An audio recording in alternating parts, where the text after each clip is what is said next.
28ರವರೆಗೆ ಈ ಚುನಾವಣೆ ಜರುಗುತ್ತದೆ. ಈಗಾಗಲೇ ನಾಮಪತ್ರಗಳ ಸ್ವೀಕಾರವನ್ನು ಮಾಡುವುದರ ಪ್ರಕ್ರಿಯೆ ಮುಗಿದಿದೆ. ಒಟ್ಟು 164 ನಾಮಪತ್ರಗಳನ್ನು ಸಲ್ಲಿಸಿದ್ದಾರೆ. ಇಲ್ಲಿರ್ತಕ್ಕಂತಹ ಹುದ್ದೆಗಳು ಯಾವ್ಯಾವಂತಂದರೆ, ಒಂದು ಜನರಲ್ಲು ಸಾಮಾನ್ಯ, ಮಹಿಳಾ 2, ಸಾಮಾನ್ಯ 9, ಮಹಿಳಾ 2, ಆಮೇಲೆ SC 1, ST 1, ಆಮೇಲೆ ಅ ವರ್ಗ 1, ಬ ವರ್ಗ 1, ಹೀಗೆ ಒಟ್ಟು 15 ಜನ ಪ್ರತಿನಿಧಿಗಳನ್ನು ಆಯ್ಕೆ ಮಾಡಬೇಕಾಗುತ್ತೆ. ಆದ ಕಾರಣಕ್ಕಾಗಿ ಈ ಚುನಾವಣಾ ಪ್ರಕ್ರಿಯೆಯನ್ನು ನಾವು ಈಗಾಗಲೇ ಪ್ರಾರಂಭಿಸಿದ್ದೀವಿ. ಒಟ್ಟು ಮತದಾರ ಬರ್ತಕ್ಕಂಥವ್ರು ಏನಿದ್ದಾರೆ 60,046. ನಾವು ಈಗಾಗಲೇ ಮತದಾರರಿಗೆ ಗುರುತಿನ ಚೀಟಿಯನ್ನು ನೀಡಿದ್ದೀವಿ. ಗುರುತಿನ ಚೀಟಿ ಯಾರಿಗೆ ನೀಡಿಲ್ವೋ ಅವರೇ ಇದೆ ನಮ್ಮ ಚುನಾವಣಾ ಆಯೋಗದ ನೀತಿ ಸಂಹಿತೆ ಪ್ರಕಾರ 13 ದಾಖಲೆಗಳಲ್ಲಿ ಯಾವ್ದಾದ್ರು ದಾಖಲೆಗಳನ್ನು ತೋರಿಸಿ ಅವರ ಮತವನ್ನು ಹಾಕಬಹುದಾಗಿದೆ. ಮತಕೇಂದ್ರಗಳನ್ನು 2 ಕಾಲೇಜುಗಳಲ್ಲಿ ಮಾಡಿದ್ದೀವಿ.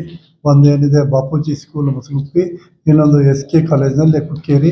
ಇವರಲ್ಲಿ ನಾವು ಮತಕೇಂದ್ರಗಳನ್ನು ಸ್ಥಾಪನೆ ಮಾಡಿದ್ದೀವಿ. ಒಟ್ಟು ಮತಕೇಂದ್ರಗಳು 122. 1ರಿಂದ 67 ಏನಿದೆ ಬಾಪೂಜಿ ಸ್ಕೂಲ್ನಲ್ಲಿ ಬರುತ್ತೆ. 68ರಿಂದ 122ವರೆಗೆ ಏನಿದೆ SK ಕಾಲೇಜಿನಲ್ಲಿ ಬರ್ತಾ ಇದ್ದಾವೆ. ಅದಲ್ಲದೆ ಇನ್ನು ನ್ಯಾಯಾಲಯದಿಂದ ಏನಾದರೂ ನಮಗೆ ಆದೇಶ ಬಂದರೂ ಮಾಡಿದರೆ ಅಕಸ್ಮಾತಾಗಿ ಆವಾಗ ನಾವು ಮತಗಟ್ಟೆ ಸ್ಥಾಪನೆ ಮಾಡೋದು ಬೇಡ. ಈಗಾಗಲೇ 20 ಮತಗಟ್ಟೆಗಳನ್ನು ನಾವು ಎಕ್ಸ್ಟ್ರಾ ಸ್ಥಾಪನೆ ಮಾಡ್ಕೊಂಡು ಇಟ್ಕೊಂಡಿದ್ದೀವಿ.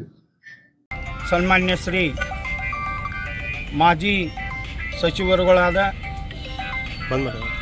AB ಪಾಟೀಲ್ ಸಾಹೇಬರು ಹಾಗೂ ಮಾನ್ಯ ಮಾಜಿ ಸಂಸದರುಗಳಾದ ಸನ್ಮಾನ್ಯ ಶ್ರೀ ರಮೇಶ್ ಅಣ್ಣ ಕತ್ತಿ ಹಾಗೂ ಮಾನ್ಯ ಶ್ರೀ ನಿಖಿಲ್ ಕತ್ತಿಯವರ ಪೆನ್ನಲನ್ನು ನಾನು ಬಯಸ್ತಾ ಇದ್ದೀನಿ.